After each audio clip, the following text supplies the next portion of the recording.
Shalom, perkenalkan nama saya Selandri Vintora, NIM 1902120844 dari program studi teologi kelas B semester 5. Dan di sini saya akan memberikan pemaparan tentang hasil tafsir dari eksegese teks Matius pasal 21 ayat 18 sampai 22 di bawah perikop Yesus mengutuk pohon ara. Dan demikian saya sampaikan mengenai tafsir teks eksegese saya. Dimulai dari ayat yang ke-18 dengan hasil tafsir sebagai berikut. Dia yang dimaksudkan dalam kebenaran ini adalah Yesus karena merasa kelelahan sebab melakukan perjalanan dari tempat yang sebelumnya. Sempat untuk beristirahat di suatu tempat, kemudian melakukan perjalanan keesokan harinya.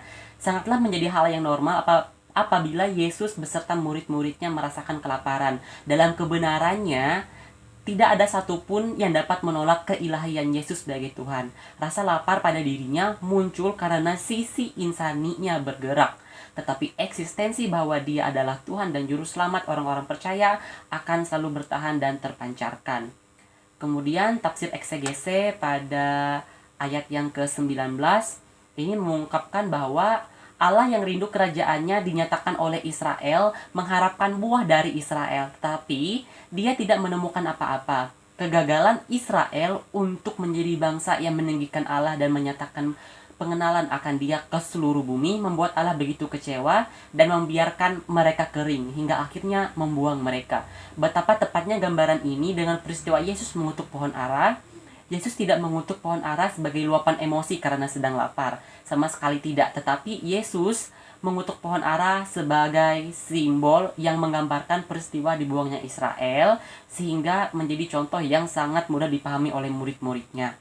Lanjut, tafsir eksegese teks pada ayat yang ke-20.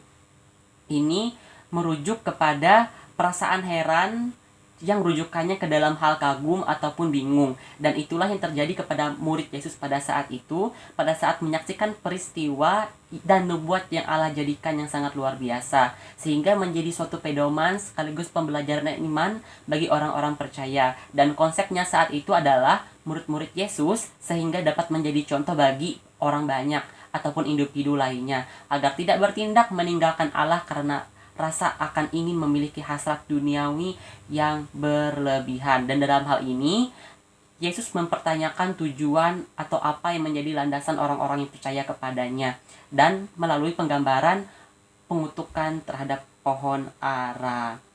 Kemudian dilanjutkan dalam tafsir eksegese teks pada ayat yang ke-21. Keraguan akan memunculkan pertanyaan dan keyakinan, tetapi iman akan memunculkan kepercayaan. Dengan tidak mempertanyakan kepekaan dan kesadaran setiap muridnya, Yesus selalu memberikan pengajaran yang penuh kasih dengan perkataan-perkataan yang adalah firman yang penuh dengan kemuliaan yang hanya datang daripada Yesus. Segala sesuatu yang tidak mungkin akan menjadi mungkin, segala hal yang mustahil akan menjadi benar bagi Dia.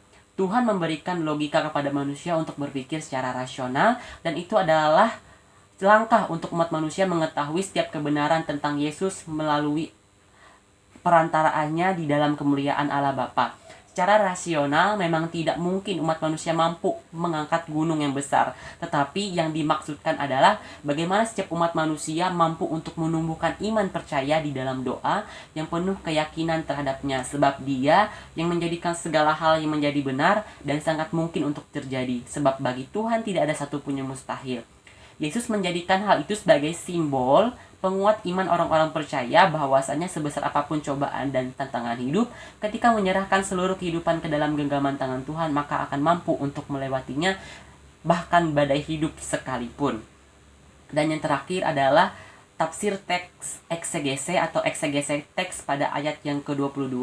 Ini memiliki makna bahwasanya di dalam doa, mintalah apa yang menjadi kehendak umat manusia untuk hidup dalam kebenaran yang tidak mungkin sekalipun, dan Allah akan lakukan yang terbaik bagi mereka.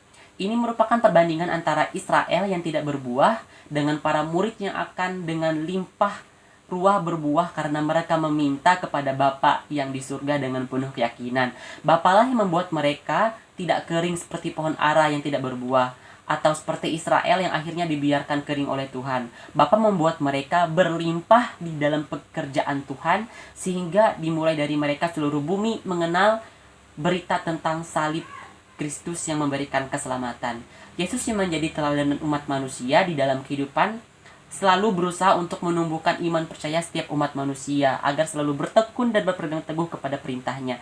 Sebab dengan iman, setiap orang akan memiliki bimbingan Roh Kudus untuk memiliki kebenaran dan memperoleh berkat yang hanya datang daripada Tuhan. Doa yang menjadi wadah interaksi setiap umat manusia kepada Tuhan dapat menjadi pembangun relasi yang harmonis sehingga mampu untuk memiliki hidup yang berkarakter seperti yang Tuhan inginkan.